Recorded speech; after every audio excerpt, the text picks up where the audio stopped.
L'histoire s'arrête ici. Voici ce qu'on pouvait lire le 4 mars sur le plus gros site pirate francophone, IGG Torrent.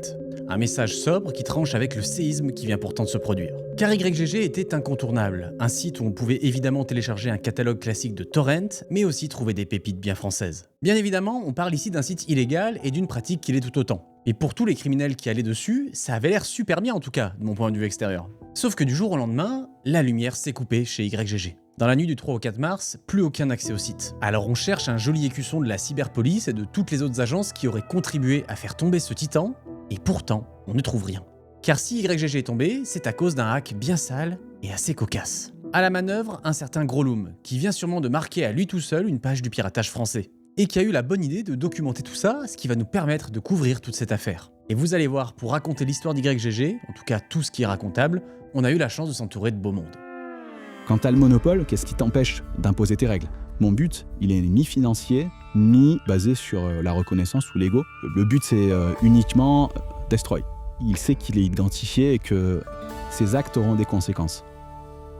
Alors vous vous dites, ok, l'histoire de la chute d'un gros serveur illégal, c'est super, mais comment je fais, moi, pour obtenir un VPS entièrement légal et sécurisé? Eh bien, grâce à Hostinger, notre partenaire du jour, tout simplement. Vous aimez automatiser votre vie? Bah ça tombe bien, car avec l'hébergement du VPS KVM2 d'Hostinger, vous pouvez intégrer Nathan qui revient bien moins cher que le cloud Nathan, avec en prime un nombre de workflows illimité et un bien meilleur contrôle de l'automatisation. Côté technique, tout est simple. Vous installez le template Nathan en quelques clics et tout est guidé durant l'onboarding. Vous disposez également d'un assistant IA, Cody, qui pourra vous aider à configurer tout ça proprement. Il vous suffit d'ajouter le plan comme ça au panier, ici avec le code SILFQUIN, pour obtenir 10% de réduction sur tous les plans de plus de 12 mois. Vous pouvez également cliquer sur notre lien en description et vous pouvez déployer tous vos projets très simplement. Côté machine, c'est solide. Des SSD en NVMe, des processeurs EPIC de chez AMD. Pour ce qui est de la protection, là aussi Hostinger s'occupe de tout. Protection anti-DDoS, pare-feu configuré, fail to ban et port SSH disponible et configurable. Avec en prime un accès root complet. Alors si vous voulez un VPN costaud et simple à mettre en place, direction Hostinger. Avec 10% de réduction si vous utilisez notre code SILFQUIN ou via le lien en description. Merci beaucoup à Hostinger de nous accompagner et nous, on retourne à nos histoires pirates. Bon, on va d'abord poser quelques bases, car tout le monde ne connaît pas IGG, ni même les torrents en général. Je vais dire IGG par habitude, certains disent XTorrent, d'autres YGG, je vais dire IGG, c'est plus simple. Pour vous la faire courte, le torrent, ça permet à des gens comme vous et moi de mettre à disposition des fichiers à d'autres personnes. Et au lieu de stocker ce fichier dans le cloud, eh ben vous les stockez sur votre ordi. Ou en tout cas sur une machine qui vous appartient.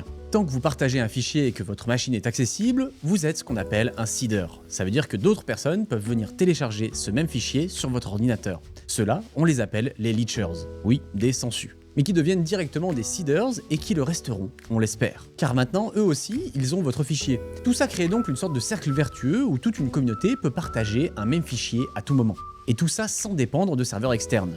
Ça ne peut donc pas être censuré simplement, c'est libre et c'est évidemment une vision très appréciée du milieu pirate. Et sans surprise, si je parle de milieu pirate, c'est parce qu'on va pas se le cacher, c'est une grosse utilisation du torrent aujourd'hui. Alors oui, rien ne vous empêche de partager vos photos de vacances ou une distribution Linux, mais dans la grande majorité des cas, on vient surtout télécharger un jeu vidéo, le dernier film à la mode, bref, du gros contenu pirate. Ce qui est tout à fait répréhensible, comme en témoigne ce courrier recommandé de l'Arcom que j'ai eu suite au téléchargement du film Wonka. Et le pire, c'est que je ne l'ai même pas regardé. Voilà, mais je vous rassure, depuis ma connexion est bien sécurisée, donc plus personne ne pourra les télécharger illégalement sur ma ligne, dans mon dos. Merci l'Arcom. Bon, j'en ai pas encore fini avec le torrent, car vous avez beau avoir le dernier Marvel, encore faut-il que les gens sachent vous trouver. Et c'est là qu'interviennent les sites de torrent, ou les trackers. Il y en a des très select, où l'entrée est impossible sans cooptation, et il y en a d'autres où on peut rentrer comme dans un moulin. Mais en cherchant un peu, il est en tout cas possible de trouver à peu près n'importe quelle œuvre en torrent. Enfin, presque tout. Car quand on cherche du contenu un peu plus niche, et surtout francophone, les trackers mainstream, américains, globaux, sont loin de faire l'affaire. Mais ça, c'est sans compter sur notre lignée de trackers francophones. Parce que oui, nos hackers ont du talent. Et l'un des plus marquants, c'était T411, qui était vénéré comme étant le plus gros tracker francophone de son temps. Sa chute en juin 2017, à la suite d'un raid policier, va provoquer une onde de choc dans le milieu. Moi, c'est la fermeture de T411. Pour moi, c'est inacceptable. Pour moi, c'est intolérable. C'est un scandale, en fait, pour moi, de fermer ça. Il y avait tellement de richesse de contenu là-dessus, des choses que tu ne pouvais pas trouver ailleurs. Il y avait une communauté tellement active. Il y avait vraiment un travail sur 10 ans, peut-être, qui avait été fait là-dessus, de colossal, que pour moi, c'était juste impensable qu'on perde tout ça, en fait, d'un coup comme ça. Ça, c'est Poka, un utilisateur lambda de T411 de l'époque. en tout cas à ce moment-là. Personne ne relance, ne leak, on va dire, la DB de T411 et le tracker. Il faut qu'on relance un projet, quoi. Et on commençait un petit peu entre passionnés comme ça, à discuter de ça. On était personne, quoi, tu vois, on était juste un groupe de quelques dizaines de personnes réunies dans un groupe. Et à un moment donné, il y a un gars qui se ramène, faisait appeler à l'époque Ishiga88, là. Ishiga qui se fera renommer Destroy plus tard, qui nous explique, voilà, c'est super intéressant ce que vous faites. J'ai déjà commencé un tracker, en fait, Torrent. Au stade où nous on en était, on va dire que c'était lui qui avait le truc le plus abouti. Mais il faut bien s'entendre sur ce que c'était qu'abouti. C'est-à-dire que lui, il avait un site web, en anglais déjà, et il avait juste une interface web très très sommaire. Il n'avait pas de tracker, il n'avait pas de serveur, il n'avait pas de base de données encore, vraiment. Puis il était vraiment au tout début, mais en fait, comme il avait une interface qui était déjà là, avec des catégories, on s'est dit, ah, c'est pas mal, c'est intéressant son truc. On a commencé un peu à se mettre autour de ce projet, quoi. Et moi non plus, j'avais aucune expérience en tracker torrent, mais par contre, j'avais une expérience en AMIM6. Voilà, je savais lancer des serveurs, héberger des sites, sécurité des sites, les faire scaler dans une moindre mesure. Ce Ishiga, on va essentiellement l'appeler Destroy dans la suite de cette vidéo. Certains le connaissent d'ailleurs sûrement sous le nom d'Oracle, la personne à la tête d'IGG pendant des années et qui sera visée pendant le hack. Mais n'allons pas trop vite, parce que nous sommes en 2017 et Poka et Destroy travaillent de concert sur tout l'aspect technique du site. Ils seront épaulés par Lamidu, le troisième cofondateur, qui se concentrera sur l'aspect communautaire. Il y avait pas mal d'anciens de T411 qui étaient venus, et puis d'autres nouveaux qui avaient soit des expériences dans d'autres trackers, ou soit qui voulaient juste aider. C'est animé par des passionnés qui adorent faire ça. Enfin, de toute façon, il faut pour le faire. À peine après la mort de T411, la relève est donc assurée. Et elle s'appelle YGG Torrent. Et j'en profite pour ceux qui se demandent à quoi correspond le nom IGG, ou IG, eh bien on y apprend que c'était juste une référence à la mythologie nordique et à Ig, un petit surnom sympa d'Odin. Voilà, donc officiellement ça se prononce Ig, mais je vais dire IGG par habitude. À cette époque, les valeurs du site sont très claires. Sur Warezia, un gros forum dédié au Warez, l'équipe présente le projet en mettant en avant les valeurs pirates. On y parle d'un groupe de bénévoles voulant faire vivre la communauté et lui offrir un accès à la culture. Le tout sans jamais faire d'argent sur leur dos. Bon, ceux qui connaissent déjà un peu l'histoire doivent sourire en lisant ça, mais c'était en tout cas les valeurs promulguées à l'époque. Ce qui m'anime dans le projet, c'est la liberté d'échanger des données, d'arrêter d'essayer de tordre les protocoles Internet pour essayer d'empêcher les gens de partager des trucs. Parce qu'en fait, Internet n'est pas fait pour ça. C'est contre nature d'essayer d'empêcher les gens de partager et qu'il faut prendre le promet à l'envers. Et c'est vraiment ce qui me motivait le plus, quoi. Enfin, c'était même ma seule motivation, en fait. 2 semaines après la fermeture de T411, il me semble à peu près, et on ouvre le site Xtorrent. Et en fait, là, on se prend un afflux massif tout de suite. Et en fait, il faut savoir que quand on ouvre, il n'y a rien qui marche. Mais rien qui marche. Le tracker, il marche même pas. Et je sais même pas s'il y avait un tracker à l'époque, en fait, quand on a ouvert. Et malgré ça, on se prend une vague, plusieurs milliers d'inscriptions par jour. Très très vite, moi, je me sens complètement submergé, quoi. Le site crache tout le temps parce que j'avais jamais en fait fait un site avec une aussi forte demande, en fait. Quand on ouvre le site, il y a une période pendant des jours, voire des semaines où le site marche pas et pourtant les gens ont un intérêt. Et ça, je t'avoue que je les quitte pas. C'est vraiment qu'on doit vraiment être les seuls à proposer une alternative pour que vraiment ce truc un peu pourri intéresse autant de monde, quoi. Il faut donc scaler, et vite. Alors ensemble, Poka et Destroy s'activent jour et nuit pour tenir la cadence et développer de quoi faire tenir les serveurs. Vraiment, on bricole avec des bouts de cailloux, quoi, pour réussir à faire marchouiller un truc à peu près. Il y a déjà des milliers d'utilisateurs qui arrivent en masse, quoi. C'était palpitant en même temps, tu vois. C'est Destroy qui fait un énorme boulot sur le site d'optimisation, et moi plus sur la partie admin6, tracker, etc. Et à force de travail, IGG tient bon, malgré l'afflux démesuré d'utilisateurs qui cherchent à télécharger le dernier Game of Thrones. Dès octobre 2017, on compte pas moins de 400 000 membres qui seraient inscrits, ce qui est assez colossal. Je crois que c'est au bout de moins d'un mois qu'on est dans le top 50 sur le site Alexia, classe les sites par audience. On est dans les 50 sites les plus visités francophones. Le catalogue, lui aussi, s'étoffe au fil du temps, avec des contenus assez niches et difficiles à trouver ailleurs. Vieux docu, des vieilles séries françaises, bref, tout un bastion de la culture francophone, accessible à tous, illégalement certes, mais accessible. Mais encore faut-il financer tout ça, car un tel succès nécessite des serveurs de plus en plus conséquents. Et dans de tels projets, la question du financement est toujours épineuse. Comment générer assez d'argent pour financer la structure sans dénaturer l'esprit originel du Warez et du partage libre? J'ai compris très vite, dès le début du projet, que Destroy, lui, il avait toutes les réponses. C'est ce qu'il veut. Moi, c'est des sujets que je ne maîtrisais pas du tout. Mais lui, par contre, il maîtrisait à 200%. C'est-à-dire qu'il a dit non, mais t'inquiète pas, regarde ce que je fais un lien d'affiliation VPN. Donc, il rajoute un lien d'affiliation VPN. C'est lui qui gère tout ça. Nous, on touchait 50% de ce que les gens achetaient de ce VPN en Bitcoin. Et sur un site aussi fréquenté qu'IGG, ce simple lien d'affiliation va s'avérer être une véritable poule aux œufs d'or. J'étais tellement naïf que j'imaginais même pas qu'on pouvait faire autant d'argent avec un site pareil en fait. Faut comprendre que dès le début, à peine le site commence à être fonctionnel et tout ça, au bout de quelques semaines, le site génère déjà plusieurs milliers d'euros par mois avec juste ce lien d'affiliation VPN. On était entre 2 et 4 000 euros par mois, ce qui était largement le driver, bien plus. Ouais. Je voulais pas avoir la couleur de cet argent. C'était aussi un choix? Enfin, il te l'a proposé ou pas? Oui, bien sûr, il me l'a proposé.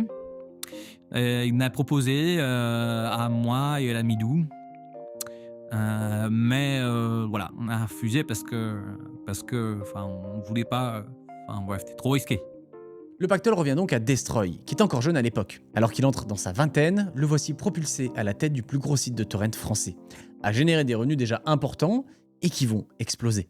Difficile alors de promouvoir encore des valeurs de partage et de gratuité avec de telles sommes, d'autant qu'elles sont générées en grande partie grâce au travail bénévole du staff. Qu'on puisse essayer d'amortir des frais avec de l'argent d'utilisateur, pourquoi pas. Il y a quand même une ligne rouge à pas dépasser, c'est de transformer le Warez en machine commerciale. Tu vois, là, le mec, il a réussi quand même à commercialiser le Warez. Voilà, on a franchi une ligne. Je trouve ça quand même très important que l'esprit du Warez, le partage reste gratuit et désintéressé. Et là, c'était vraiment pas le cas. Et cette contradiction va commencer à peser au sein des équipes internes. Je suis un militant et très impliqué dans le milieu du logiciel libre depuis longtemps et dans tous les mouvements libertaires, on va dire de manière générale. Moi, j'arrivais pas à comprendre qu'on puisse vouloir faire un site comme ça juste dans l'objectif de faire de l'argent. Puis à l'inverse, je ne comprenais pas qu'on puisse être motivé pour faire un site comme ça et prendre tous ces risques juste par idéologie. Pour lui, c'était bizarre, du coup, il me faisait plus confiance. Il me dit tout ça, il me dit j'ai plus confiance, voilà. En fait, je pense qu'il devenait assez parano, et a raison, je peux le comprendre. En fait. Il commençait à virer des gens dans le stats qui pensaient que j'étais des flics infiltrés. Je trouvais qu'il est parti au Maroc assez vite. Je crois que c'était un mois après le début du projet, il est parti au Maroc parce qu'il flippait un peu de rester en France. Car Destroy sait très bien comment ses prédécesseurs ont terminé, généralement en prison et avec des amendes colossales à régler pour le restant de leur vie. Une parano qui est donc compréhensible, raisonnable même, mais qui va finir par toucher les autres fondateurs. Et en fait, sur la fin, voilà, il y a une journée où je constate que j'ai plus accès au serveur. Plus accès au serveur, plus accès au site, plus accès à plein de trucs. Donc je comprends assez vite qu'il est en train de me dégager du site, du projet. Oui, on est sur un coup d'état dans les règles de l'art. Et l'Amidu aussi subit le même sort. Destroy se retrouve donc désormais seul aux commandes d'IGG. Enfin, presque seul. Tu vois, avant que Destroy me vie, entre guillemets, moi j'ai annoncé à Destroy que je veux me barrer. Lui, si tu veux, il constate pas ça. C'est tellement une poule aux œufs d'or. Pour lui, il n'arrive pas à imaginer qu'on puisse volontairement vouloir partir du projet comme ça. Donc il se dit, il y a Andy sous roche, c'est trop bizarre, il va me foutre à l'envers. 2 semaines avant mon départ, arrive dans l'équipe 2 gars, deux Québécois, que Destroy me présente comme ses cousins, qui nous insultent, qui nous prennent comme des merdes et tout. Vraiment, mais des gens odieux, quoi. Comme lui, il n'a pas les compétences admitis, il veut me remplacer. Et il veut me remplacer par ces gens-là. Manque de chance, ceux-ci n'ont visiblement pas les mêmes compétences que Poca, car malgré son exclusion, il a toujours accès au serveur d'IGG. Il pensait m'avoir viré, alors qu'en fait, je me rends compte assez vite que non, j'ai toujours accès au serveur. En fait, j'avais la main, si tu veux, pour foutre le bordel, mais je voulais pas. Je aurais pu détruire le site, mais en fait, j'étais pas rancunier parce que je voulais que le site perdure. C'était la seule relève à T411, quoi, en fait. Et donc moi, ce que j'ai fait pendant 3 jours, c'est que j'ai continué à maintenir le site, à réparer des bugs, et je disais au staff, et ils transmettent ça à Destroy qui devait péter un câble. Parce qu'en fait, ça a duré plusieurs jours comme ça. Il constatait que je faisais des choses sur le serveur et il comprenait pas comment je faisais. Je lui ai dit par MP à Destroy, je lui ai dit vraiment, tes Anity, c'est vraiment des bras cassés, quoi. Donc à un moment donné, il va pas vous me virer réellement, quoi. J'ai juste, j'attends que vous me verriez, quoi. Ils ont mis 3 ou 4 jours à comprendre. J'avais fait en sorte que, voilà, c'est pas si simple que ça de me virer les coups, juste pour m'amuser un peu. Pour voir un peu comment ils se démerdaient. Mais de l'extérieur, tout ça, personne ne s'en doute. La seule trace visible du changement de cap, c'est l'apparition soudaine de pubs, qui fleurissent alors sur IGG. Ce qui ne manque pas d'énerver une petite partie de la commu. Sans surprise. Parce que c'était assez visible. Quand je me fais dégaler du projet et 2 jours après, t'as toutes les pubs de cul qui arrivent sur le site, quoi. Ça devient Las Vegas sur le site. Et ça devenait assez évident, quoi. Et alors que personne ne comprend ce qui se passe, Lamidu, le troisième admin qui gère l'aspect communauté, va prendre la parole en publiant un message d'adieu sur le forum des Warésiens. Il confirme alors lui aussi avoir été éjecté et se désolidarise de toutes les décisions qui pourraient être prises par la suite. En interne, c'est le choc. La communauté de bénévoles, les modos ou le staff qui vérifie manuellement les uploads, la team pending, commencent à demander des comptes à l'administration. Ils veulent des réponses et ils veulent une réunion avec Destroy, ainsi qu'avec ses nouveaux bras droits. Une réunion qui a leaké presque intégralement et qui est en ligne depuis des années. Allez savoir pourquoi, par qui et dans quel but, tout ça on ne le sait pas. Cette réunion elle va couvrir plusieurs points que l'équipe juge importants. Pourquoi avoir viré les autres admins? Pourquoi ce tournant économique? Et qu'en est-il de la sécurité du staff? 2 admins, c'est pas rien, honnêtement. Nous, dans les coulisses, comme vous le dites, on sait pas trop ce qui se passe, hein, donc oui, on aimerait bien un peu plus de précision sur la gestion globale, quoi. Qu'est-ce qui va se passer sur le futur du site et tout, quoi. L'équipe en place dépeint une mauvaise image de Poka et l'accuse notamment de rançon. Voilà, juste pour vous dire, il y a eu du chantage, que ce soit monétaire que chantage dévoilement d'informations. Mais de ce que nous dit Poka, c'est surtout une façon pour Destroy et son équipe de se dédouaner et de justifier son exclusion arbitraire. Et en effet, quand on écoute d'autres parties de la réunion, Destroy et le reste du staff semblent avoir de bons souvenirs de Poka. Je veux dire, il s'était investi à chaque fois, en tout cas personnellement, à chaque fois que je l'ai contacté, il était toujours disponible, même pour... C'est vrai, oui. En fait, ils se sont investis sur tout Poka, donc s'il veut revenir pour nous aider, pourquoi pas? Disons que moi je proposerais pas à quelqu'un de revenir s'il m'avait menacé de rançon et de dox, mais je sais pas, ça marchait peut-être pas comme ça là-bas. Ce qui fait vraiment se poser des questions, c'est quand on reçoit un message de Poka disant que toute cette histoire c'est simplement pour le fric parce que Destroy veut faire du fric et qu'on voit le 2 jours après débarquer les pubs, bah on se pose des questions. Mais l'administration se gardera bien de révéler réellement combien rapportent les pubs et l'affiliation à ce moment-là, c'est-à-dire des milliers et des milliers d'euros, en tout cas selon Poka. En fait, actuellement, les dons et le partenariat avec le VPN ne rapportent pas assez pour payer la machine. Ouais, Destroy m'a dit il y a 2 semaines qu'il avait de quoi payer pendant 20 ans, quoi. Ça me paraît bizarre. Ou alors il m'a caché de l'argent, mais... Mais moi, je t'en veux pas clairement de vouloir arrondir tes fins de mois, même de nous faire miroiter comme quoi tu y vas de manière altruiste et simplement de chercher à faire financer le serveur. C'est pas vrai, mec. C'est pas crédible. Tu cherches à gagner le minimum, mais c'est pas vrai. Tu veux quand même malgré tout chercher à gagner le maximum. C'est pas vrai. Pourquoi tu sais ce que j'ai dans la tête? T411, il a chuté comme ça, quoi, parce qu'ils étaient trop gourmands, honnêtement. Alors, doucement, Azizimolo quand même. Et c'est hyper intéressant d'avoir accès à cette réunion, car on remarque à quel point le fossé est grand entre l'attitude du staff bénévole, qui parle de valeur de partage, et celle de Destroy et de ses bras droits, qui minimisent les rentrées d'argent et qui sont complètement sur la défensive. Surtout que j'ai jamais aimé parler d'argent comme ça. J'ai jamais aimé parler d'argent. C'est un sujet avec le cul qui... assez sensible, oui. Et même lorsqu'il s'agit de définir les valeurs d'IGG, Destroy botte en touche. Je veux pas savoir, j'en ai rien à foutre combien vous gagnez, j'ai pas besoin de transparence à ce niveau. Ce que je veux simplement, c'est que le site parte en live et que l'esprit du partage soit là, quoi. C'est quoi l'esprit du partage? Parce que l'esprit du partage, je connais nulle part cette définition dans le dictionnaire, honnêtement. L'esprit du partage? Attends, tu crées un site de partage et tu sais pas ce que c'est? Ce que je veux dire, d'une personne à l'autre, définition, l'esprit du partage, l'expression esprit du partage, eh bien, on ne comprend pas de la même manière. Il y a aussi tout le pan de la sécurité opérationnelle qui inquiète l'équipe, car l'ancien pseudo de Destroy, Ishiga88, a fuité sur les forums. Et pas par n'importe qui, par Lamidu en personne dans son message d'adieu. L'autre événement marquant, là c'est sur le forum, comme vous avez pu voir, le fait qu'il ait balancé le pseudo d'Ichiga. Pour votre sécurité, ça craint pas. Est-ce qu'on peut s'attendre à ce qu'un jour, en revenant, le site soit down et qu'il y a un gros souci ou pas? Destroy, ton pseudo a fuité et... Bon, je vais vous expliquer vite fait. En gros, au moment, Destroy, il a déménagé dans un pays étranger. Alors, avec le fait de le dire, c'est pas bon, excuse-nous, mais... Non, mais moi, ma question, c'est est-ce que c'est sécure? Est-ce que c'est moyen bof sécure? C'est très sécure. Et j'explique, Destroy, lui, il est parti ailleurs. Personne qui peut le trouver. Il a fait exprès ça juste pour le site web. Il n'est pas né là-bas. Il a déménagé dans un pays étranger juste pour pas se faire prendre pour YG. Oui, mais ça, comme je le dis, ça nous intéresse pas, quoi. Il y a bien quelque chose qui frappe après cet extrait de réunion de plus d'1 heure, c'est que les nouveaux cousins de Destroy préfèrent largement parler à sa place. Pendant les réunions, il était muté parce qu'il avait peur de faire face à votre réaction sur le départ de Poca, etc. Pour lui, c'était un grand changement dans le staff, c'est une décision qu'il a prise, il avait peur de vos réactions. On est censé réagir mieux s'il se cache derrière son petit doigt, c'est ça le truc. Ouais, il peut répondre directement aussi. Quand je parle pas, j'ai rien à dire en fait quand je parle pas. Je sais pas quoi répondre, qu'est-ce que vous voulez que je vous dise? Sache-le, Destroy, je t'aime beaucoup, mais j'ai eu l'impression que tu t'étais mis en retrait. Je me suis même demandé pendant 5 minutes si c'était encore toi le vrai admin du site. Pendant 5 minutes. Et pourtant, 2 semaines après tout ça, Poca va recevoir à nouveau un message de Destroy. Lui qui était pourtant accusé de rançon, voire même de sabotage. Il vient me voir 2 semaines après Destroy en NP, et il me dit voilà, t'avais raison, je pense qu'il veut me mettre à l'envers, que ça me fait flipper, je sais plus quoi faire, est-ce que tu veux pas revenir dans le projet? Et donc 2 semaines après, m'avoir viré, il veut que je revienne. Moi je me souviens de lui avoir juste répondu, bah écoute, moi je sais pas pourquoi pas, mais en fait, à la seule condition que vraiment tu me dis très clairement que t'as merdé, que t'as fait des conneries et que y a des aspects qu'il faudra changer, quoi. Et en fait, à ce message-là, j'ai plus jamais eu de réponse de Destroy. Il m'a jamais répondu à ça. Voilà. Pendant longtemps, très honnêtement, moi je savais pas si c'était vraiment encore Destroy derrière le site.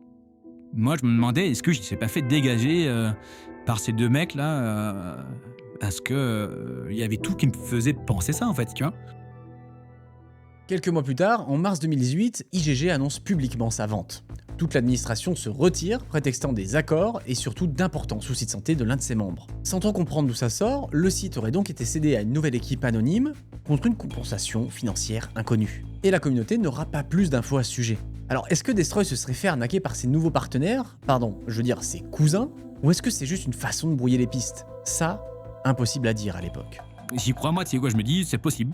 Enfin, non, pas la vente, mais je me dis c'est possible que Destroy se fait dégager et que du coup les mecs sont en train de monter les trucs derrière pour essayer de brouiller des pistes ou de... Ces 2 mecs avaient tellement les dents longues. Tu vois, Destroy c'était un petit magouilleur, mais eux c'était un autre level je pense en termes de magouille, tu vois. Comment il s'est pas fait dégager quoi en fait, tu vois, Destroy. Une petite semaine plus tard, le site orchestre une refonte graphique. La fameuse V2 du site que bon nombre d'entre vous ont connue. Avec toujours autant de pubs et même en supplément des redirections louches et bien énervantes. Mais la vie du site reprend son cours comme si rien ne s'était passé. Et puis, les rumeurs s'éteignent. Enfin, pas pour longtemps. Un peu moins d'1 an plus tard, en décembre 2018, un ancien modérateur, Modo Premier, se livre à Numérama et révèle que la situation en interne est très tendue. Modo Premier est quelqu'un de bien installé dans le paysage, vu qu'il aurait eu une place importante au sein du staff de T411 à l'époque. D'après lui, une dizaine de membres seraient en fronde contre l'administration, et surtout contre un pseudo bien connu, Destroy. Confirmation qu'il serait manifestement toujours aux manettes. Modo Premier bat en brèche l'histoire de la vente et déclare que c'était une gigantesque mascarade. Tout ça, c'était une façon simple pour Destroy de brouiller les pistes et de couvrir ses arrières, vis-à-vis des ayants droit. Et aussi sûrement une façon de mettre une distance entre l'administration et les membres du staff. Mais la fronde provient surtout du virage pris par YGG, qui a trahi l'esprit du partage désintéressé pour ne devenir qu'un immense générateur à cash. Car oui, Destroy a continué d'implémenter des façons de monétiser toujours plus son site, un montage qui a de quoi irriter du monde. IGG propose par exemple désormais de faire des dons en échange d'un bonus d'upload pour augmenter votre ratio. Pour utiliser IGG, vous deviez partager autant que vous ne téléchargiez, sous peine de vous faire exclure. Ça s'appelle le ratio. Alors certes, il y a des outils de triche qui existent comme Ratio Master, mais en général c'était vite flagué. Pas forcément sur IGG, mais sur d'autres sites en tout cas oui. Et pour le commun des mortels, on peut maintenant juste payer pour ne plus avoir à laisser tourner ses envois. Pas mal. Ce ne sont pas les seuls à le faire, attention, T411 l'avait déjà fait avant, une offre qui peut paraître étonnante sur un site de partage où tout est censé être gratuit et qui va pourtant porter ses fruits. Cette simple option aurait rapporté plusieurs centaines de milliers d'euros au site dès la première année. On est donc loin, très loin des coûts serveurs estimés à 30 000 $ l'année environ. Et ça, c'est sans compter les pubs qui continuent de tourner à plein régime. Tout ça en seulement 1 an d'existence. Alors à cette époque, les membres de la team pending, qui valident tous les torrents à la main, peuvent prétendre à une rétribution. Chaque validation fait gagner des tokens échangeables contre des cartes cadeaux. Un coût mensuel estimé à environ 7 500 € par mois, mais encore une fois, on est très loin du compte. L'ancien modérateur confirme également à Numérama que Destroy a bien déménagé au Maroc, pour échapper à la justice française. Puis il s'épanche sur la réputation assez sulfureuse de Destroy, qui aurait des comportements très border, et qui ferait tout pour faire taire les critiques, notamment sur les forums spécialisés. D'après lui, il n'hésiterait pas à bannir les comptes de ceux qui les critiquent sur d'autres sites pour les faire taire pour de bon. Une réputation qui le suivra un peu partout, y compris sur ses propres forums. Car si vous y teniez un avis qui diverge de celui de l'administration, le risque de ban était assez élevé. Certains rapportent même que le ban peut tomber à la moindre faute d'orthographe. Le conseil général, c'est donc de ne rien poster sur les forums, sous peine de se faire repérer par l'administration, et donc de se faire exclure au bon vouloir de Destroy, avec un motif de bannissement désormais culte, Oust. Car pourquoi s'emmerder quand on dirige son site avec une main de fer? C'est donc pour toutes ces raisons qu'une grosse partie du staff se serait unie contre Destroy. Et pour Modo Premier, le but n'était pas seulement de changer l'administration du site, mais de carrément y mettre fin. Résultat des courses, 80% du staff aurait été décimé suite à cette fronde, entre les départs volontaires et les exclusions menées par Destroy. Et pourtant, malgré tout ça, IGG tient bon. Destroy va même finalement trouver un allié de choix dans tout ce chaos, un certain IGG Flop. Initialement simple utilisateur repéré sur les forums, puis modérateur, celui-ci est resté fidèle lors de cette fronde. De quoi gagner la confiance de Destroy et de grimper les échelons, devenant l'interface officielle entre Destroy et le reste du staff. Une façon de plus pour Destroy de s'isoler un peu plus et de mettre de la distance avec les équipes. Au point où les règlements internes du site précisent de ne jamais poser la moindre question à son sujet, sous peine d'exclusion. A partir de là, et presque jusqu'au hack, des zones d'ombre persistent. On imagine assez bien qu'après ces déboires, la vis a été resserrée, et les infos ne filtrent quasiment plus. Par exemple, les cousins québécois, aucune idée de ce qu'ils sont devenus. Désolé. Et difficile de trouver du monde pour témoigner à ce sujet. J'aurais adoré. Bref, malgré les coups d'état, les supposés rachats, les frondes internes, la monétisation à outrance, l'immense majorité du public ne s'intéresse pas au drama. Et eux, ils viennent juste télécharger du torrent à foison. Et c'est ça la force d'IGG, le catalogue est trop gros pour que le site tombe. IGG passe donc en rythme de croisière, tout en engrangeant des bénéfices toujours plus gros, année après année. Et ce, sans jamais être inquiété par la justice. Le site aura pourtant bien quelques bâtons dans les roues, notamment de la part d'Adopi, qui se réveillera tous les matins en maudissant leur existence, puis forcera les FAI à bannir leur URL. Bon, sans surprise, IGG change de domaine à chaque fois, et c'est reparti. Vers 2019, un autre modérateur anonyme nous a rapporté que le site aurait mis en avant plusieurs projets apparemment encore liés à Destroy, comme des services d'IPTV par exemple. Un grand coup de pub via des bannières, voire même de messages privés. Une façon de monétiser encore un peu plus l'audience d'IGG, économie circulaire, on est pas mal. Courant 2021-2022, le site se serait régulièrement fait toucher par des torrents vérolés, des keyloggers et des stealers qui permettaient de récupérer toutes sortes d'identifiants. Une campagne qui aura plutôt bien marché vu qu'un membre du staff finira par se faire avoir. Et avec le contrôle de ce compte, le hacker aurait banni l'entièreté du staff, avant de modifier à l'appel des éléments du site pour annoncer une nouvelle adresse qui pointait vers un scam. A partir de là, la catégorie logicielle sera mise en pause et tous les nouveaux uploads seront minutieusement inspectés pour éviter la mise à disposition de virus. Un travail effectué par la team Vérole, toujours bénévole dans le staff. La team Vérole était quand même la team. C'est drôle à dire parce que je veux dire, il y était un ou deux là de faire du Vérole. Tu vas télécharger chaque parent sur une VM pour pouvoir faire une analyse de virus. Puis c'était pas automatisé, là. C'était manuel. C'était du travail de qualité. YGG, c'était quand même un énorme site qui était safe. Pour ce qui est de notable par la suite, quelques années plus tard, Destroy décidera d'imposer des limites artificielles sur le site, notamment côté API. Concrètement, les utilisateurs de torrent peuvent avoir divers outils à disposition pour télécharger et seeder automatiquement, pour repérer des sorties, plein de choses utiles. Toute une stack automatisée avec radar, sonar, prolar, qui colle parfaitement à l'esprit pirate de base. Mais que Destroy verrouille encore une fois, pour en monétiser l'accès à terme. Très peu pour Uwu, notre nouvelle protagoniste qui a développé un soft pour contourner tout ça. Et qu'elle a sobrement intitulé IGG. Oui. Pour ceux qui ont utilisé des seedbox, ils connaissent l'enfer que c'était d'utiliser avec GG. C'était assez chiant et très lent et c'était assez buggy en vrai. J'avais juste fait ça pour projet perso parce que vraiment ça me saoulait sur ma stack et je l'ai juste foutu sur GitHub et ça a grossi assez vite en vrai. En gros c'était un tool qui permettait de bypass les paywalls et bypass Cloudflare et automatiser tout ça. Bref, IGG permettait de rendre un peu de pouvoir aux utilisateurs, d'emmerder Destroy au passage, car au-delà de l'aspect pratique, il y avait aussi tout l'aspect politique de mettre en place un tel contournement. Et déjà, j'étais pas trop pour genre tous des trucs sur le site qui t'incitent à payer tout le temps pour avoir du ratio et etc. Et le fait qu'ils écoutaient pas trop la commu, dans le forum, ce qui n'est un truc qui va pas, c'est juste t'es ban et ciao quoi. Donc déjà, je les aimais pas trop. Malgré ces initiatives un peu contestataires, le site continue encore et toujours sa route. Il fait peu de vagues et il continue de trôner comme la référence mainstream du torrent français. Force est de constater que la longévité d'IGG est assez impressionnante. Qui est devenu vraiment la référence du tracker francophone, quoi. Toutes les teams les plus importantes étaient dessus, ça avait vraiment repris l'ampleur que T411 avait pu avoir. Ironie du sort, c'est que malgré son totem d'immunité, Destroy va peut-être bien précipiter la chute de son site, car il a été bien trop gourmand. Ok, les pubs et les dons c'est bien, mais que diriez-vous du mode turbo? Le mode turbo, c'est la grande nouveauté fin 2025. Un système payant, oui encore un, qui permet cette fois de contourner une limite artificielle de 5 téléchargements par jour, qui était accompagné de 30 secondes d'attente à chaque fois, pour télécharger des fichiers mis à disposition gratuitement. Oui. Non, officiellement, il y a une histoire de bot à contrer, mais je suis sûr qu'il y avait une solution, possiblement, pour ne pas faire payer les gens. Ça pouvait se réfléchir en tout cas. Et ce mode turbo, c'est la goutte d'eau qui va faire déborder le vase. Même si pour faire l'avocat du diable, rien ne force la main aux utilisateurs de payer, et qu'il existe encore des moyens de contournement que Destroy va très peu apprécier, évidemment. Et là, quand ils ont commencé à foutre le paywall, c'est là où vraiment j'ai commencé à les troller. J'ai commencé à foutre les IP direct en clair. Et pareil, à foutre des bypass pour les paywalls, etc. Quoi. Bon, on va dire que mon soft est devenu bien plus populaire au moment là où il y a eu la limite des 5 téléchargements. Et ça a commencé à en parler carrément dans les forums de YGG et tout. Et du coup, c'est là où il s'est ramené. Et quand Wu dit qu'il s'est ramené, elle parle de Destroy. Oui, il était tellement énervé qu'il se retrouve sur le serveur Discord de Wu, qui est entièrement dédié à tordre les limitations artificielles d'IGG.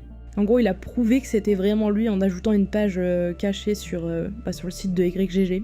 Je crois que t'avais sur /discord.txt, il y avait écrit Francisco vient en paix. Francisco, c'est le nom de son compte Discord. Ce qu'il était venu faire, c'était dire qu'il allait pas enlever le mode turbo. Et en même temps, il est venu en MP. Il m'a dit ah ouais, ton soft il est cool. Est-ce que tu veux que je te recrute pour faire la paye en gros?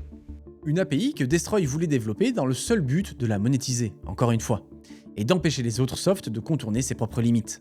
Et du coup, je lui ai bien fait comprendre qu'il allait devoir aller se faire foutre. Basiquement. Moi je refuse parce que je savais très bien qu'il voulait faire une API payante. C'est un mec que je peux pas trust. Enfin, ça se voit que c'est pas un mec bien. C'est pas un mec qui aime le torrent, c'est un mec qui aime se faire de la thune, ça se voit direct. C'est lui qui a commencé un peu à troller. En mode, il a lâché des liens YGG. Et quand tu cliquais dessus, ça te mettait le turbo. Et en gros, après, tu te faisais juste ban. Et après, c'est là où c'est devenu encore plus une grosse merde. Genre, il s'est amusé à dire des trucs à la con dans le Discord, enfin insulter les gens et tout. Du coup, vu qu'on disait que le trollait, il s'est juste barré. Il est parti bouder à la fin. Donc oui, alors même que Destroy fait tout pour n'avoir aucun contact avec le reste de son staff qui bosse pour lui, il prend en revanche le temps d'aller troller des serveurs Discord. C'est rigolo, on va dire. Mais là où ça change la donne, comparé à toutes les autres méthodes de monétisation, c'est que ce mode turbo est extrêmement visible, et surtout très contraignant. On ne parle pas de juste quelques pubs ou de liens d'affiliation qui changent au final pas grand chose, cette fois on parle désormais d'avoir de grosses limites dans la tronche, qui apparaissent du jour au lendemain sans raison. Et cette fois, ça ne passe pas. Ça ne passe pas notamment auprès des teams d'uploaders. Et là, ça va faire très mal. Pour la faire courte, ce sont des collectifs de pirates qui mettent à disposition énormément de contenu. C'est leur passion. Pour certains, aller dénicher des archives introuvables, ou alors ripper les dernières séries sur les plateformes de streaming, pour les mettre à votre disposition, sur IGG ou sur d'autres sites. Sans eux, IGG n'aurait pas de catalogue à proposer, ou très peu de torrents. Et eux, ils en ont un peu marre qu'IGG ne respecte vraiment pas ses utilisateurs. Suite à l'annonce du turbo, la team QTZ raccroche les gants et décide de ne plus mettre à disposition ses torrents sur le site. Ils lancent également un appel aux autres utilisateurs d'en faire de même et d'arrêter de sider sur IGG en signe de protestation. Après des années à se gaver, IGG a réussi à se mettre à dos la communauté, pour de bon. Mais vous vous rappelez de la petite répute de Destroy qui aime bien tout contrôler? Eh bien, il va faire comme il a toujours fait. Il supprime tout simplement le message qui trônait sur le profil de la team QTZ avant de bannir leur compte. Un oost de plus au compteur. La Team Forward, une autre équipe d'upload très prolifique avec plus de 35 000 torrents au compteur, affichera une position similaire. Plus d'upload tant que le turbo sera en place. Résultat, oust, le message est supprimé dans la foulée et l'équipe révèle sur Reddit avoir été bannie. Mouvement qui va provoquer un véritable exode. L'équipe Tsundere Rose, spécialisée dans les animés, quitte également le site, tout comme l'équipe BTT. Une fronde qui sera même relayée par le site international Torrent Freak, preuve que l'affaire fait quand même pas mal de bruit dans le milieu. On y apprend d'ailleurs que l'administration d'IGG déclare ne pas du tout être impactée par les départs et qu'ils enregistrent au contraire une hausse de 300% des nouveaux torrents sur le site. Ce qu'ils oublient de préciser, c'est qu'ils ont justement mis en place un système qui permettait aux gens de décrocher le statut turbo gratuit si vous étiez uploader, donc à ceux qui mettaient en ligne 15 torrents, histoire de pas chier sur tout le monde non plus quoi. Mais tout ça, ça ne passe pas au niveau des utilisateurs. Ceux qui refusent de payer haussent le ton, si bien que pour une fois, le staff tente de s'ouvrir au dialogue sur le forum. Qu'est-ce qui se passe le jour du mode turbo en interne du coup? Beaucoup d'actions. Beaucoup d'actions, beaucoup de commentaires. Moi de mon côté, honnêtement, j'ai senti un peu de la haine. La situation cause une véritable rupture. Même sur les forums, des modérateurs prennent parti du côté des utilisateurs. Tu sais, même le staff, on s'est fait dire qu'il allait avoir une mise à jour, puis le lendemain matin, il y avait le mode turbo, là. On était même pas au courant, là. Je te laisse imaginer les tensions que ça allait créer à l'interne. Il y a même des copies des TP qui ont quitté le staff parce qu'ils étaient pas du tout en accord avec ça. Ben, comme tout le monde, en fait. Il n'y a pas personne, je pense, dans le staff interne, honnêtement, qui a vraiment acquiescé le fait du mode turbo, là. Je pense que le monde qui ont continué comme moi, on s'est juste dit qu'on devait aider la commu. On allait essayer de faire notre possible pour sortir le site de cette merde-là, mais le mal puis la mauvaise pub avait déjà été fait, là. Évidemment, à partir de là, la commu est un peu à feu et à sang et critique ouvertement la direction du site. Et surtout, l'exode se prépare. L'afflux de candidatures sur les trackers privés plus select, comme Génération Free ou The Old School, est tel que ces plateformes sont obligées de fermer leurs portes. Mais surtout, des gens s'organisent comme à la fin de T411, anticipant peut-être la future chute d'IGG, cette fois, ou en cherchant juste à créer un radeau de sauvetage. Ainsi, on découvre rapidement des nouveaux trackers, Tor9, Lacal ou même C411, pour ne citer que les plus connus. C411 déclarera par exemple ouvertement avoir regretté la direction que prenait IGG. Alors, pour calmer les tensions, IGG décide de remettre en place des pubs de cul. Eh oui, autant tirer le plus d'argent possible après tout. Très bien intégré en plus. Tu veux, en fait, le déclencheur, c'est de voir qu'en fait, même après la désertion de grosses teams d'uploaders, il a eu les couilles de dire « Eh ben, c'est comme ça et pas autrement ». Ce move-là m'a fait prendre conscience, en fait, que derrière, rien n'empêchait d'aller plus loin. Et aujourd'hui, c'est 86 €. Demain, peut-être 100. Après-demain, 150. Quand t'as le monopole, qu'est-ce qui t'empêche d'imposer tes règles ? Et je pense que c'est à ce moment-là que j'ai vraiment pris conscience qu'il fallait que quelqu'un tape du poing sur la table pour faire arrêter ça, quoi. Le moins que l'on puisse dire, c'est que Grolum a bien tapé du poing. Pas sur la table, mais directement dans leur visage, manifestement. Car dans la nuit du 3 mars, IGG, le tracker francophone le plus populaire, est réduit à néant. Il n'y a plus de torrent, aucun moyen d'accéder à son compte. À la place, on découvre une page où trône un gigantesque oust, ainsi qu'une redirection vers un dossier très complet. Un dossier qui contient un torrent avec le code source complet du site, une partie des données et un article fascinant détaillant comment ce dernier a été hacké. Genre, je le reconnais, quoi, si tu veux. Ça fait bizarre, parce que je vois des trucs que j'avais pu faire sur le site, ou des trucs, voilà, je me rends bien compte que c'est pas une connerie, quoi, que t'es vraiment le serveur, quoi. Avant d'en apprendre plus sur comment tout ça s'est déroulé, on a évidemment une question qui nous taraude tous. Pourquoi faire ça ? Je suis simple utilisateur. Je travaille dans le domaine de la cybersécurité, en effet. Ouais. J'avais, comme beaucoup, ma petite bibliothèque. J'étais branché sur YGG et sur d'autres trackers aussi. Et ça me permettait d'automatiser une bibliothèque de films et de séries. Et puis j'étais content. Et donc du coup vient l'arrivée du mode turbo. Il y a eu une dynamique de ras-le-bol. Les gens n'ont pas du tout aimé ce move qu'a fait Destroy. C'est lui qui est à l'initiative. Enfin, le décideur, c'est lui. J'y suis allé avec la volonté d'essayer de chercher et de trouver déjà dans un premier temps s'il y avait un moyen de bypasser ce fameux mode turbo. On peut dire que le mode turbo a donc bel et bien tué IGG. Car sans lui, Grolum n'aurait pas cherché à le contourner, puis n'aurait finalement pas trouvé ses failles. Quelqu'un l'aurait peut-être fait, mais dans une autre timeline. Et ce qui est fascinant avec ce hack, c'est que le mode opératoire ne repose pas sur une faille 0-day inconnue au bataillon, ni même une technique délirante, mais sur quelque chose de beaucoup plus fin. S'il est parvenu à faire tomber ce titan du web français, c'est grâce à ça, un icône, favicon plus précisément. Bon, c'est évidemment bien plus complexe que ça. En gros, ça c'est l'icône qui s'affiche dans l'onglet de votre navigateur. Et il se trouve que chaque image sur le net, favicon ou pas, a une empreinte propre. Un hash plus précisément. Ce hash, vous pouvez a priori pas en faire grand chose, sauf si vous utilisez un site comme Shodan, dont la spécialité est de scanner régulièrement Internet dans tous les sens. Et il permet justement de savoir où est-ce que ce hash est utilisé dans l'immensité qu'est Internet. Et en cherchant le hash du favicon d'IGG, Grolum obtient un résultat très intéressant.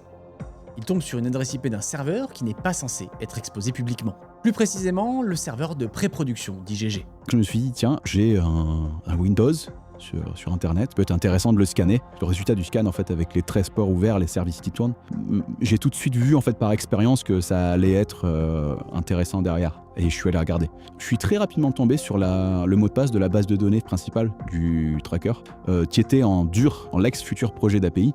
Si là, déjà, j'ai dumpé le mot de passe qui me servait à rien parce qu'il faut être en local pour atteindre la base de données, c'est que derrière, ça va être intéressant à creuser. Et ce sera très rapide, car il tombera sur un fichier de configuration qui permettait d'installer Windows, et qui aurait donc dû être supprimé après l'installation, puisqu'il contenait le mot de passe du compte administrateur. N'importe qui était donc en mesure d'accéder au serveur de pré-production d'IGG depuis l'extérieur, avec ses manips. Il n'y avait rien à casser. Il suffisait d'avoir le nez et de fouiller au bon endroit. Et malheureusement pour eux, c'est arrivé. On va passer assez vite sur les parties techniques, mais vous pouvez aller lire tout ça sur le site de Grolum. Tout est en description. Mais c'est un cas d'école fascinant. Bref, à partir de là, plus de manip nécessaire. Groloom a accès à l'intégralité du serveur d'IGG, puis aux autres serveurs, il a le droit de vie ou de mort sur le plus gros site de torrent français. Et tout ça sans rien casser jusque-là. Il est donc désormais possible de lire les archives du site comme un livre ouvert. On y apprend comment le staff était structuré, comment le modèle économique fonctionnait, mais également des pratiques extrêmement discutables. Commençons d'abord par les humains qui faisaient tourner la machine, dans cet organigramme refait par Groloom. À sa tête, Destroy, alias Oracle, anciennement Ishiga. Indéboulonnable et régnant en maître sur IGG depuis le coup d'état de 2017. À ses côtés, Will King, qui est suspecté d'être un autre de ses comptes. On retrouve également IGG Flop, qui était donc le bras droit de Destroy, et qui faisait l'interface avec le staff depuis des années. Toi, tu me dis, t'as jamais eu de contact avec, direct, en tout cas, que tu saches, avec Oracle ou Destroy? Non, en aucun cas. À toutes les fois, dans le fond, où même quelqu'un a essayé d'y envoyer un message directement sur le site, il y a personne du staff qui a déjà eu une réponse. Les réponses sont toujours venues par Flop, tout simplement. C'est quoi le rôle de Flop dans la structure Il gérait l'équipe, tout simplement. C'est lui qui faisait vraiment la transition, si on veut, entre Oracle, puis tout ce qui était staff, modo, TP. C'est tout par lui que ça passait, dans le fond. Et Groloom va creuser en détail les informations de toute l'équipe. Adresse IP, localisation approximative, opérateur, tout y passe. Même Oracle présente quelques failles, dont une localisation au Maroc. Encore une fois. Seul un membre du staff, Neftis, aurait une obsèque impeccable. Donc bravo à toi, tu étais bien planqué. Peut-être le seul. Cependant, l'organigramme tel qu'il est présenté ne serait pas correct, d'après les échanges qu'on a eus avec le staff, et qu'ils tiennent justement à rectifier. C'est sûr que je vais représenter un petit peu le staff, parce que c'est bien beau ce que Rolla m'a dit, mais c'est pas tout véridique. Là. Parce qu'il n'y a pas de super modo. Il y a des modos, il y a de l'ATP. Puis l'ATP, nous, notre seul rôle, honnêtement, c'était faire la gestion des torrents qui rentraient en validation. Minibook, dans le fond, où il s'occupait tout simplement de la team Vérol, qui vérifiait chaque torrent de jeu vidéo pour être sûr qu'il soit propre. Et on pourrait parler du rôle de Macha, en fait, qui s'est fait accuser d'être la personne qui recrutait puis qui formait l'ATP. Mais en réalité, son seul rôle, c'était de faire de la modération. Toutes les skis verts, c'est des modérateurs, en fait, qui étaient là uniquement pour que le site reste civilisé, parce que tu sais comme moi que le torrent, ça crée beaucoup de conflits. Mais aborder l'angle du staff nous permet aussi de rappeler qu'au-delà des dérives de Destroy, il y a toute une équipe de passionnés et de bénévoles qui faisaient vivre cette communauté. C'est sûr que les réactions, honnêtement, ça a été du dégoût puis de la haine envers Groloom énormément. Parce que c'est bien de faire du mal à Oracle, mais au final, il a fait quand même payer une communauté complète pour quelqu'un qui était pas vraiment apprécié nécessairement, même de l'interne. Mais alors, qu'en est-il de Destroy ? Est-ce que les informations du serveur permettent de remonter jusqu'à lui ? Certaines pistes sont lancées dans le dossier sans confirmation. Mais depuis, Groloom est assez clair sur le sujet. Il était pas discret au tout début d'IGG, je pense qu'il s'attendait pas à ce que ça prenne autant d'ampleur et il a fait des erreurs au tout début, mais par la suite, j'ai trouvé qu'il avait une très bonne hygiène. Bon, évidemment, outre le fait de laisser un serveur comme ça en clair sur internet, mais je pense que c'est plutôt de l'incompétence. On était assez nuls en fait à ça, on n'était pas préparés. J'ai pu remonter très loin, pour être honnête, 2013-2014. S'il écoute, c'est intéressant qu'il sache quand même que je sais qui il est, je sais où il est. Il sait qu'il est identifié et que ses actes auront des conséquences. L'erreur qu'il a commise en fait au début d'IGG a permis de l'identifier au mètre près avec sa famille, son nom, son numéro de téléphone, des photos de lui en selfie dans la salle de bain. Tout ça en fait n'a pas vocation à sortir. Je considère que c'est peut-être pas hyper intéressant de tirer sur un homme au sol. Et les conséquences risquent d'être salées quand on voit l'étendue commerciale qu'était IGG. Sans surprise, les dissidents de l'époque avaient vu juste. Le site était une énorme machine à cash. Je comprends que tu puisses avoir besoin de fonds pour te faire tenir un serveur. Tu peux faire des appels aux dons, tu peux avoir des espèces de pay to win, on va dire, un peu éthique pour acheter un petit peu de ratio, pourquoi pas. Les serveurs sont pas gratuits, peut-être $50, $500 par mois, pourquoi pas, mais pas 10 millions, tu vois. Je trouve ça quand même très important que l'esprit du Juarez reste gratuit. Lui, son but, c'était clairement de faire de l'argent, là. On peut pas le cacher, là, honnêtement. Là. C'est exponentiel, je veux dire, si tout va bien, pourquoi est-ce qu'il aurait arrêté, dans le sens? On s'est dit tous qu'il était pas là pour la communauté, Oracle. Il était là pour faire de l'argent. Pour gérer tous ces flux, qui sont évidemment illégaux, il faut donc une infrastructure solide pour blanchir les transactions. Infrastructure que Grolum va décortiquer dans le détail. Car IGG fait tout pour vous simplifier la vie. Pas besoin de passer par de la crypto, un simple PayPal ou votre carte bleue suffit amplement pour acheter du seed. Sauf que de tels paiements, c'est forcément traçable. Du moins, en partie. Car IGG va tout faire transiter par un plugin appelé Cards Shield, qui permettait de créer et de gérer des dizaines de faux sites par lesquels passaient les paiements. Des fausses boutiques, tout simplement. De l'extérieur, votre paiement sera donc auprès d'un vendeur de vêtements lambda sur internet, pas sur le plus gros site de piratage français. Le plugin permet de faire une rotation automatique de dizaines et de dizaines de sites comme ça, pour réceptionner les paiements en toute discrétion. Dès que PayPal ou un autre fournisseur émet le moindre doute, IGG bascule vers un nouveau site et rebelote. Ils utilisent ensuite d'autres services un peu louches pour convertir leur solde PayPal ou les paiements bancaires en crypto-monnaie. Des sociétés écrans, généralement enregistrées dans des paradis fiscaux et qui avouent noir sur blanc accepter les transactions considérées comme un risque. Ensuite, ils utilisent Tornado Cash, un site qui permet de déposer de la crypto-monnaie avec d'autres utilisateurs anonymes. Tous les fonds sont ensuite mélangés puis peuvent être récupérés à l'aide d'un code secret à hauteur du montant investi, une sorte de coupon. On ne sait pas donc qui dépose quoi et surtout qui retire quoi. De quoi entièrement brouiller les pistes et empêcher de savoir d'où proviennent les fonds. Et pour la petite anecdote, c'est l'un des sites fétiches des hackers nord-coréens qui auraient blanchi des milliards de dollars là-bas. Après tout ça, et sûrement d'autres étapes de blanchiment dont des conversions en monnaie raw, par exemple, Destroy peut enfin disposer de son magot. Une infime partie couvre les coûts des serveurs, qui sont d'ailleurs renouvelés avec des cartes d'identité volées, et le reste part dans sa poche. Au nom du partage, de l'esprit de communauté et de la culture. Rien qu'en 2025, entre 5 et 8,5 millions d'euros ont transité par l'infrastructure de paiement d'IGG, avec un mode turbo qui a bien dopé les résultats. Car s'ils enregistraient environ 150 000 euros de revenus par mois en 2025, ils en comptaient 3 fois plus, soit près de 500 000 euros seulement sur le mois de janvier 2026. C'est dire si le mode turbo a été rentable. Ça devenait un passage obligatoire pour l'utilisateur lambda qui voulait mater sa série tranquille, toujours plus rentable que de multiplier les services de streaming. Et on précise bien dans la poche de Destroy, car même s'il avait des arrangements avec Flop, le reste du staff nous précise n'avoir jamais touché d'argent. En tout cas sur ces dernières années, vu qu'il y avait des rumeurs que la team pending avait le droit à des cartes cadeaux. Merci. C'était connu que le site rapportait autant d'argent ou pas? Connu, tu sais, honnêtement, je peux pas dire non. Tout le monde, je dirais, préférait tout simplement fermer les yeux en se disant que nous, tout ce qu'on voulait dans le fond, c'était participer au bien-être du site puis d'aider la communauté en réalité. C'était quand même un sujet tabou, là. C'était vraiment une zone grise où ce que personne voulait vraiment aller, là. C'est sûr que si on m'avait offert un certain pourcentage des rentes, est-ce que j'aurais rien dit? Peut-être, mais je veux dire, c'était vraiment pas mon but, là. Mon but premier, c'était vraiment d'aider la communauté. Puis, en aucun cas, il y a personne qui a touché de l'argent. Moi, je sais, les principaux actifs, autant Modo que TP étaient là pour la commu et non pas pour l'argent, parce que de toute façon, on en a jamais touché. Pas personne qui a touché de l'argent par rapport à ça, à part Flop et Oracle. Au-delà de l'aspect financier, on découvre que Destroy utilise ce serveur comme un ordinateur personnel. Et ça, c'est bête. Voilà. On y découvre ainsi des traces des futurs projets d'IGG, d'IPTV ou encore de futurs forums d'échange d'invitations de Tracker Torrent, voire même un site de news sur l'actu pirate. Mais également des petites manips bien sympas envers les concurrents. Du DDoS massif envers Lacal et Sherwood par exemple. Concrètement, ça veut dire que Destroy envoie des requêtes en boucle sur des sites concurrents pour les faire tomber. Un acteur bienveillant comme on les aime quoi. Mais il n'y a pas que les concurrents qui doivent se faire du souci, car les utilisateurs eux-mêmes d'IGG n'étaient pas à l'abri des comportements suspects. Grolum révèle par exemple qu'en cas d'achat sur le site, les données bancaires des utilisateurs transitaient en clair sur les serveurs de Destroy avant d'atteindre les services de paiement.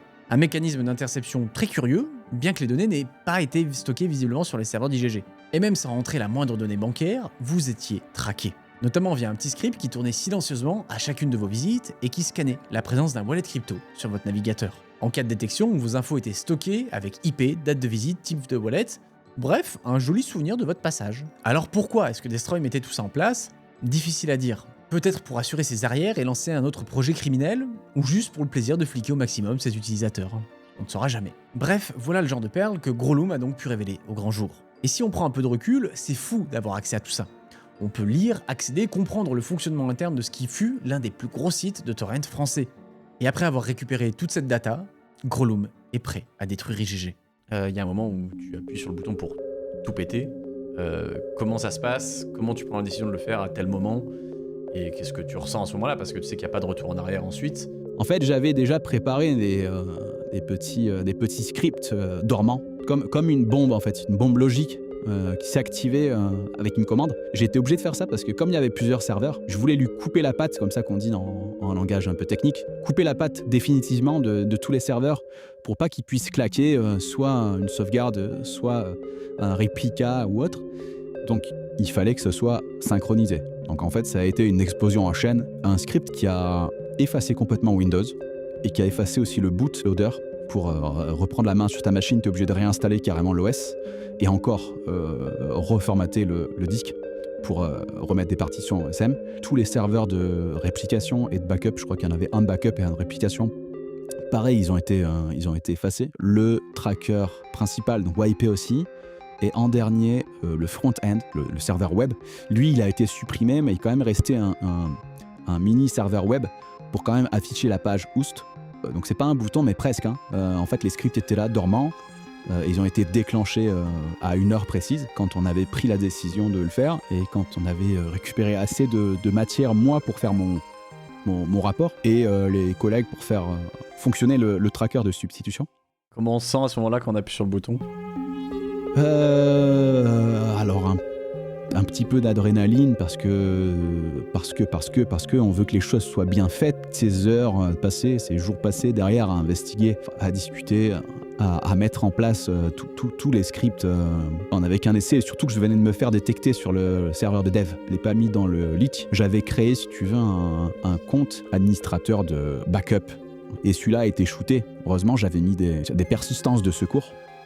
Donc j'ai pu récupérer la main derrière, mais le jour où tout a été déclenché et où tout a été détruit, je venais d'être détecté. On a précipité les choses.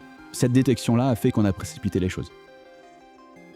Le travail de récupération du catalogue sera en grande partie effectué par une équipe tierce, la team Utopir, un projet qui avait déjà en tête dès l'introduction du mode turbo de faire en sorte de sauvegarder la base de torrents d'IGG, bien avant le hack donc. Et même si Groloom a tout détruit, l'idée de sauver le catalogue était bien là.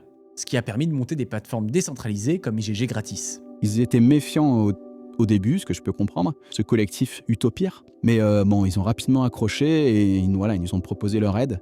Au lieu d'un hack de 2 jours, on supprime et au revoir. Ça a duré une dizaine de jours. La plus grosse partie, ça a été cette volonté de sauvegarder le catalogue de torrents. Malheureusement, malgré les efforts de l'équipe, le projet de sauvegarde est un peu plus compliqué que prévu. Le premier serveur subira un claim de la part des ayants droit, ce qui est résolu rapidement, mais globalement, et pas par expérience, attention, il est assez difficile d'arriver à réellement télécharger sur IGG gratis. Ils ont fait ce qu'ils ont pu, et c'était quand même des jours et des nuits aussi passés à essayer de monter ce tracker-là. Ça a un petit peu marché au début, et après derrière, ça s'est écroulé. Là, on a tout fait pour essayer de sauvegarder le plus possible le catalogue. Ça n'a pas marché comme on l'avait souhaité. Je me permets de tempérer parce qu'on m'a donné d'autres alternatives sur lesquelles le catalogue est fonctionnel. Juste pas sur IGG gratis, qui a un peu de mal, mais sur d'autres sites ça fonctionne très bien. Oui, je suis content que la DB soit pas morte, mais étant staff, puis en ayant vu toutes mes heures de travail disparaître comme ça ne m'a pas convaincu du tout, là. Je suis un peu dégoûté, tu comprends? Tu vois tout ça juste partir en fumée puis tomber sur un site. Non, il y a rien en fait, c'est vide, il y a pas de forum, il y a pas de chat, il y a pas d'entraide et c'est la jungle totale en fait. Alors, c'est quoi la suite? Est-ce que l'histoire s'arrête sur ce hack magistral? Pas du tout. Ça n'arrête pas de rebondissements à partir de là. Mais avant de vous en parler, on va prendre 2 secondes pour honorer tous ceux qui ont payé leur abonnement turbo à vie et qui ont donc rapidement découvert les contours flous de cette notion de service à vie. Après, c'est sur la vie du site en soi. C'est pas faute d'avoir fait une vidéo sur ça, à la même période en plus. Courage à vous, ceux qui l'ont pris sur Mega Upload comprennent votre douleur. Bref, IGG est mort, vive IGG. Et autant dire que ça a été une sacrée onde de choc, au point où tous les grands médias en parlent, que ce soit BFM, Le Monde, Libé ou Le Figaro. Et on imagine que l'Arcom a dû faire péter 1 ou 2 bouteilles de champagne. Et on m'en a parlé en fait, quand j'ai repris, on m'a dit putain t'as vu, le mec il a dépouillé des serveurs juste parce qu'il était pas content, qu'il voulait pas payer. J'avais un peu cette impression, tu sais, Peter Parker qui veut pas dire, tu vois, je disais ah ouais putain, c'est marrant. Et si beaucoup de personnes se réjouissent de voir enfin IGG tomber, la fête n'est pas au rendez-vous pour tout le monde. Mais il reste quand même qu'une énorme partie de torrent a été quand même perdue à probablement tout jamais. Moi, c'est ce qui m'a rendu le plus triste. Mais je me fais pas de soucis, on a eu la chute de T411 derrière. Les gens ont très bien su se réorganiser. C'est bon, il y a des torrents qui seront irrécupérables. Peut-être avec le temps, voilà, C'est d'ailleurs une réaction assez fréquente quand tombe de gros sites comme ça. Quand T411 fermait, Charlie Hebdo avait par exemple dénoncé la destruction d'une partie du patrimoine de l'humanité, tant certaines œuvres étaient rares. Un discours qu'on retrouve également plus largement au sein de la communauté IGG. Et ça a au moins le mérite de donner des échanges rigolos. J'ai reçu des mails, on va dire c'est 97% des mails étaient positifs, 3% c'était des insultes, quoi tu as cassé le règle GG, il y a des insultes marrantes aussi de nos amis québécois. On n'a pas énormément de plateformes, tu sais que le contenu québécois est extrêmement dur en fait à trouver sur les internets, surtout qu'est-ce qui est vieux en fait. Puis IGG reprend le contrôle de son site dès le 4 mars. Plutôt que de revenir à la normale, ce qu'ils ne peuvent visiblement pas faire, ils écrivent un communiqué. Ils se défendent sur quelques points, remercient les gens pour leur confiance, rappellent que les offres légales existent vu qu'on est des clowns apparemment, et signe d'un sobre, l'histoire s'arrête ici. IGG est donc bien mort. Réponse des gens ? Oust ! Oui, forcément fallait s'y attendre. Et pourtant, l'histoire ne s'arrête pas ici. Alors que certains commençaient à faire le deuil, la page d'accueil d'IGG change à nouveau et laisse place à un étrange compteur. On y lit qu'IGG Torrent est bien mort, mais qu'IGG arrive. Pas le même, ils ont barré Torrent. De quoi mettre le feu aux poudres et redonner de l'espoir à tous les déçus. Il est également accompagné d'un nouveau communiqué. IGG se défend de certains points soulevés par Groloom, puis accuse carrément leur hébergeur de négligence. Si IGG est tombé, c'est pas par leur incompétence, c'est juste la faute à pas de bol quoi. Bon, vous l'avez vu, ça a l'air d'être assez loin de la réalité. Mais alors qu'en surface, IGG prétend un retour, toute l'équipe de modération et le reste du staff est entièrement plongé dans le noir. IGG Flop, qui gère un peu tout ça, il a réagi auprès de vous du hack ? Pas de nouvelles. Il a disparu de la map. IGG Flop a disparu dès le hack. Ouais. Avec les infos qu'il a données, puis sa localisation, j'aurais fait pareil honnêtement. Donc en fait, vous vous êtes retrouvés, tout le staff s'est retrouvé tout seul dès le moment où il y a eu le piratage. Ouais. On est dans l'incompréhension en fait. On se demande qu'est-ce qui s'est passé. Le 5 mars, encore un nouveau communiqué. On y lit que les opérations de sécurisation et de renforcement de l'infrastructure sont en cours et que le tracker va revenir, avec une bien meilleure sécurité. Tout en rappelant que personne n'était obligé d'utiliser ni de payer IGG. Eh oui, hein. Il y a des backups, il y a l'argent qu'il faut pour pouvoir payer un serveur, il y a l'argent qu'il faut pour payer des devs, il y avait toutes les ressources nécessaires pour pouvoir repartir un tracker en fait. Puis pendant très peu de temps, les gens vont voir apparaître un étrange message audio sur cette page. Un vocal qui ressemble comme 2 gouttes d'eau à JP Fanguin en IA, quoi, et qui démolit Groloom. Je vous passe quelques extraits parce que c'est que du plaisir. Mon petit Golou, sale rate, pathétique, menteur, que tu es. Tu balances des fake news pour manipuler l'opinion publique, appuyé par les médias de désinformation. Le karma s'occupe de tout le monde, y compris de toi. Vas-y, lance pendant 9 ans ton propre tracker BitTorrent et après on reviendra discuter. Pour l'heure, tu n'es qu'un minable saboteur. J'espère que les dizaines de milliers d'euros que tu as volés te serviront à commander des chicatica bien épicés pour donner un peu de piquant à ta vie minable. On a rendu service à plein de monde. BitTorrent est mort, c'est vrai, mais va revenir au moins 2 fois plus fort, sache-le ma petite, restez informé, soit tu me suis, ou soit tu vas te taper des cheese nan avec ce gros. Allez, bisous. Message qu'ils ont vite fini par retirer, sans surprise. Dommage, parce que c'était assez mature et pertinent. C'était en raccord avec le personnage, ça m'a pas surpris plus que ça, ça m'a fait sourire évidemment, puis j'aime bien le tikka masala, donc moi ça m'a pas dérangé plus que ça. Donc non, c'est à l'image un peu du personnage, il va réagir sur le coup, avec le coup de l'émotion, et qui va enregistrer un truc et le publier dans la foulée, sans réfléchir derrière, est-ce que c'est une bonne façon de communiquer ou pas. Non, ça m'a pas étonné, ça m'a pas surpris, et ça a plutôt fait sourire. Et au-delà des super expressions qu'on y découvre, ils y annoncent qu'IGG va revenir plus fort que jamais. Puis le compteur saute à nouveau, en milieu d'après-midi. Il est finalement remplacé par une page qui annonce encore une fois l'arrêt du projet, tout en rappelant encore une fois qu'il y a des offres légales à disposition. Il glisse même un lien vers le site de l'Arcom. Voilà, merci. Ils écrivent à nouveau que l'histoire s'arrête ici, qu'ils en profitent malgré tout pour dire que le domaine est disponible à la vente, exclusivement pour un projet légal, sans aucun lien avec le torrent, soit a priori la pire idée possible pour quelqu'un qui voudrait vraiment faire du légal. Puis le 6 mars, le compteur refait son apparition, via une redirection sur le site igg.guru.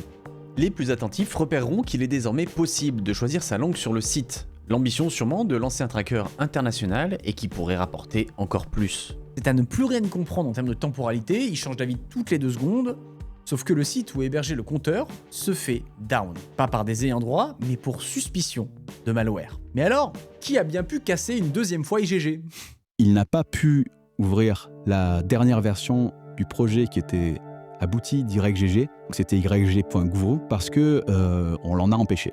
On l'en a empêché en utilisant des moyens un peu inhabituels. Quand tu as un domaine qui est jeune, qui n'a pas d'existence encore sur Internet, peut le salir en réputation très très vite. J'ai eu l'idée de faire un vrai faux malware, de soumettre ce malware sur Virus Total, j'ai soumis un peu partout. Hein. Et à l'intérieur de ce malware, si tu veux, il y avait codé en dur l'adresse ygg.buru qui était donc faussement identifiée comme le centre de commande d'un malware. Et des gens ont commencé à investiguer et à associer ce nom de domaine-là à quelque chose de malveillant. C'était faux, hein, mais il a été flagué. Il a été flagué auprès d'antivirus, de VPN. NordVPN bloqué, par exemple. Le navigateur disait « Niet, c'est un site malveillant ». Comme un virus, les règles de détection de ce malheur-là commençaient à se diffuser en fait sur Internet. Quand ça commence à se diffuser, ça va très très loin. On appelle ça un IOC, un indicateur de compromission. Une fois que cet IOC avait bien été identifié comme étant malveillant et en lien avec yrgg.buru, derrière, moi j'ai envoyé une requête à Cloudflare en disant « Vous hébergez en fait un pourvoyeur de malware ». Cloudflare a fait action immédiatement et dans les 24 heures, ils ont suspendu en fait le compte Cloudflare de yrgg.buru. Désolé, mais j'adore tout simplement parce que je trouve ça super malin. Le site finit malgré tout par réapparaître en étant hébergé cette fois sur un provider russe et bulletproof, ce qui permet d'éviter ce genre d'ennui, mais cette fois le compteur reste vide. Donc derrière, lui, il a dû changer de fournisseur et il a utilisé, alors c'était une fausse bonne idée, un fournisseur russe qui est connu pour héberger des sites de terroristes, de pédophiles. Derrière, ça a encore amplifié, donc c'était très simple de saisir le registrar qui est normalement bulletproof, hein, comme je disais tout à l'heure, pour lui demander de faire fermer le site. Le nom de domaine a été saisi par le registrar. Derrière, il a été saisi par l'autorité suprême qui gère tous les points guru. Sans nom de domaine, avec tes serveurs qui sont plus hébergés sur Cloudflare, tu peux plus rien faire. Je pense que là, il a décidé de jeter définitivement l'éponge. Et la commu aussi va y mettre du sien. On voit par exemple naître un petit outil, Drainpool, et qui avait pour vocation de réduire à néant le catalogue d'IGG. Sans trop rentrer dans la technique, c'est un truc qui permettait de purger tous les seeders qui avaient encore gardé leur torrent et qui étaient encore reliés au tracker d'IGG. Le but, c'est d'empêcher qu'ils puissent relancer son catalogue, l'air de rien. Et ils ont réussi à purger plusieurs millions de PR en 3 jours, avant eux aussi de se faire suspendre. Et quand il est revenu, on s'est dit merde, il revient. Sauf qu'en fait, dans tous les cas, on s'est dit c'est pas si grave que ça, parce que ils vont revenir et faire quoi? On s'en fout, le catalogue est dans la nature, il n'y a plus aucune raison d'utiliser YGG, il y a des trackers alternatifs, il s'est foutu la honte et tout le monde sait qu'il y a des paywalls de merde, genre personne va revenir, tu vois. Le 12 mars, nouveau communiqué. Oui, encore un, qui annonce à nouveau une fermeture définitive. Voilà, breaking news. Il précise que le domaine du site est toujours en vente, le tout couronné d'un lion très triste qui regarde au loin, songeur, réfléchissant à tous les torrents qu'il a laissés derrière lui, dans cette grande savane qu'est Internet. Mais Simba nous laisse un dernier message, en guise de barreau d'honneur. Growleak.fun, un dossier monté par IGG et qui tente de renverser la vapeur. Notamment en accusant Growloom de ne pas avoir raconté toute l'histoire. Screen à l'appui, ils font part d'une tentative de rançon quelques jours avant le leak. Growloom y aurait demandé 300 Monero, soit un peu moins de 100 000 € pour ne pas tout balancer. Alors effectivement, il y a une capture d'écran d'une conversation qu'on aurait eue sur ProtonMail. Bon, c'est un montage. Le narratif, ça ressemble pas du tout à ce que j'aurais pu dire. J'exposerai tout utilisateur devant la France entière. Personne parle comme ça. Enfin, moi je parle pas comme ça. Je pense que la plupart des gens n'y ont pas cru. C'est un vecteur de communication aussi. Hein. Je veux dire, c'est une façon de réagir et c'est de décrédibiliser la personne qui t'attaque. Pourquoi pas? Je veux dire, c'est une arme comme une autre. Growloom est également accusé d'être parti avec la caisse, ou du moins avec une partie, car certains coupons Tornado Cash auraient été laissés sur le serveur. Voilà en tout cas ce que lui nous en dit.